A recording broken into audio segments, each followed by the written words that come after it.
वैसे इस दुनिया में लड़की होना ही जीवन को काफ़ी कठिन बना देता है। और जब आप देखने में अच्छे ना हो, पढ़ाई लिखाई में भी अच्छे ना हो, तब सोचिए कठिनाई का लेवल क्या होता होगा। संध्या बचपन से ही पढ़ाई लिखाई में कमज़ोर थी। रंग उसका सांवला था, नाक नक्श भी बाकी लड़कियों की तुलना में इतना खास न था। ऊपर से भगवान ने दांतों की बनावट भी टेढ़ी मेढ़ी दी थी।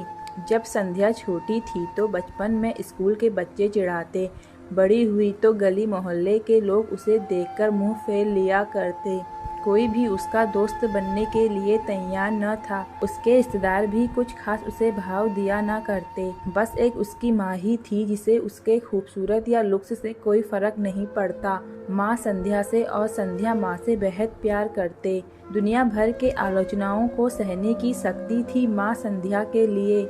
जब कोई उसे डफर बोल देता या जब कोई उसे बदसूरत बोल देता, जब संध्या को शादी के लिए देखने आए लोग उसे बिना पसंद किए लौट जाते, यहाँ तक कि जब खुद के पापा ही उसे मनहूस बोल देते, तब माँ ही थी जो उसे समझाती कि लोगों के बोलने से क्या होता है, तू तो मेरी प्यारी बेटी है। भगवान के किए इतने सारे अन्यायों के बावजूद संध्या जीना सीख गई थी।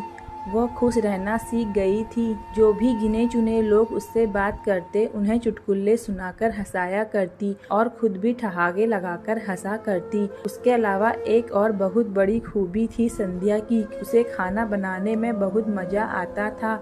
और न सिर्फ खाना बनाने में मजा आता था, उसका बनाया खाना खाकर लोगों को जो स्वाद आता था वह उनको तृप्त कर जाता था। और यह उसमें अपने आप तो नहीं आया था। दुनिया के ठुकराए जाने के बाद उसने अपना सारा समय खाने की रेसिपी की किताबों, रेडियो शो और टीवी चैनल्स को समर्पित कर दिए थे। संध्या की तारीफ तो कोई भी नहीं करता, लेकिन उसके बने हाथों के खाने की तारीफ हर व्यक्ति करता जो उसे चखता। इस एक गुण की वजह से संध्या अपने आजू बाजू की औरतों में फेमस हो गई थी, क्योंकि जिसे भी खाना पकाना सीखना हो या कुछ नया पकवान बनाना सीखना हो तो वह संध्या के पास आती और संध्या भी खुशी खुशी उन्हें सब सिखाती। उसके पास आने वाली औरतें अच्छा खाना बनाना सीख जाती, लेकिन लाख कोशिश करने के बाद भी संध्या के हाथों का वह जादू जो सबको तृप्त कर जाता, वह कोई न सीख पाता। संध्या की जिंदगी इतनी उतार चढ़ावों के साथ कट रही थी। एक बार फिर से माँ बाप ने जी तोड़ कोशिश कर एक फैमिली को संध्या को देखने के लिए मना लिया था और अगले दिन लड़का संध्या को देखने आने वाला था। संध्या को इस बात की खबर होने पर वह दुखी और गुस्सा हो गई थी कि बिना उससे पूछे पता नहीं क्यों माँ बाप लड़कों को बुला लेते थे और उसका मजाक बना देते थे। माँ ने संध्या को समझाया था कि ऐसा ही होता है, कोई भी बेटी अपने माँ बाप के यहाँ हमेशा नहीं रहती, उसे एक दिन शादी करके जाना ही पड़ता है। अगले दिन संध्या सुबह सुबह ही लड़के वालों के आने से पहले ही सज संवर कर कहीं निकल गई थी। उस दिन लड़के वाले घर आकर माँ बाप को बहुत खरी खोटी सुनाकर गए थे। वैसे भी पापा को संध्या पर हमेशा ही गुस्सा रहता था, लेकिन उसकी इस हरकत ने उनको गुस्से से पागल कर दिया। उस दिन पापा ने संध्या का सारा गुस्सा माँ पर उतार दिया था, यह कहकर कि एक मनहूस बेटी को जन्म देकर भी तुम्हारा मन नहीं भरा था, इसीलिए उसको लाड प्यार देकर सिर पर बिठा लिया है। हमेशा अपनी बेटी के बारे में गलत बोलने वालों से नाराज रहने वाली माँ आज खुद संध्या से नाराज हो गई थी और वह अब संध्या के घर वापस आने की बेसब्री से राह देख रही थी ताकि अपना गुस्सा उस पर उतार सके। सूरज ढलने से पहले संध्या घर लौट आई थी। उसके चेहरे पर एक अजीब सी खुशी थी। हाथों में एक चेक था और एक सर्टिफिकेट भी। संध्या माँ से कुछ कहना चाहती थी, लेकिन इससे पहले कि संध्या अपने मुंह से एक भी शब्द कह पाती, माँ ने उसे खरी खोटी सुनाना शुरू कर दिया। गुस्से में माँ बोलते बोलते इतना कुछ बोल गई कि संध्या ने कभी सपने में भी नहीं सोचा था।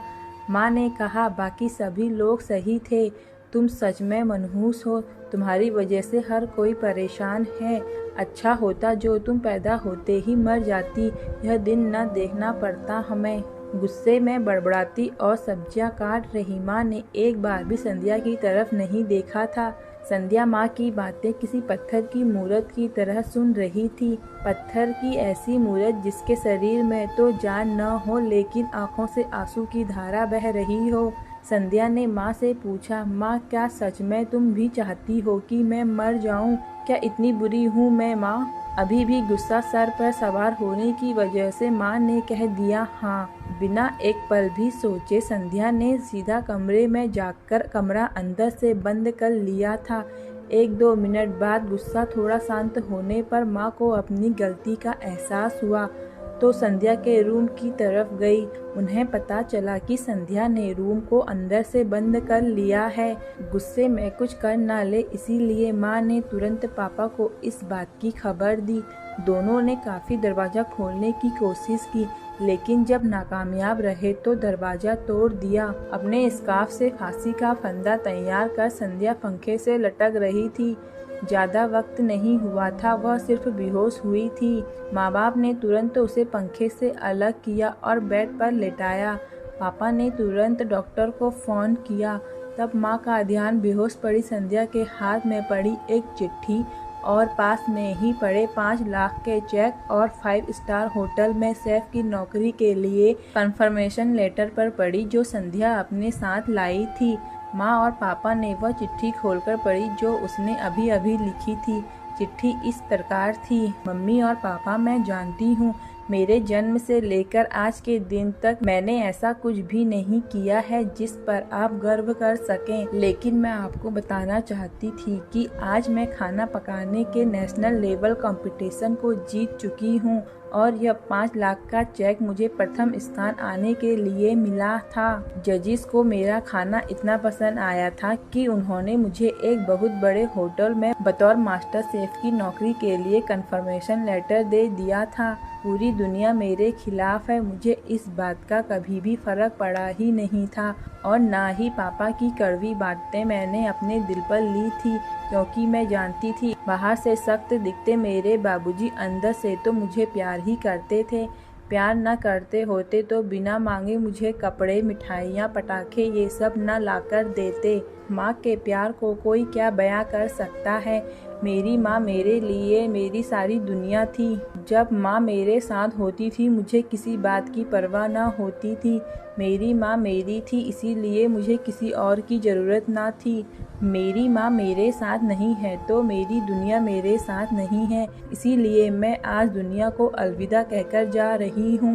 मैं जानती हूँ आपने कभी न कभी भगवान से यह दुआ जरूर मांगी हो कि अगले जन्म मेरे जैसी औलाद न मिले, लेकिन मैं हमेशा यह प्रार्थना करती थी कि अगले जन्म तो क्या मेरे हर जन्म में मुझे आप जैसे ही माता पिता मिले, और आज भी यही प्रार्थना करके उसी भगवान के पास जा रही हूँ। चिट्ठी पढ़ते पढ़ते माँ और पापा सर से पाँव तक पछतावे में डूब गए थे और बेहोश पड़ी संध्या के सर पर हाथ फेरते हुए फूट फूट कर रो रहे थे। दोस्तों, अगर आपको मेरी कहानी पसंद आए तो प्लीज़ लाइक एंड सब्सक्राइब करें।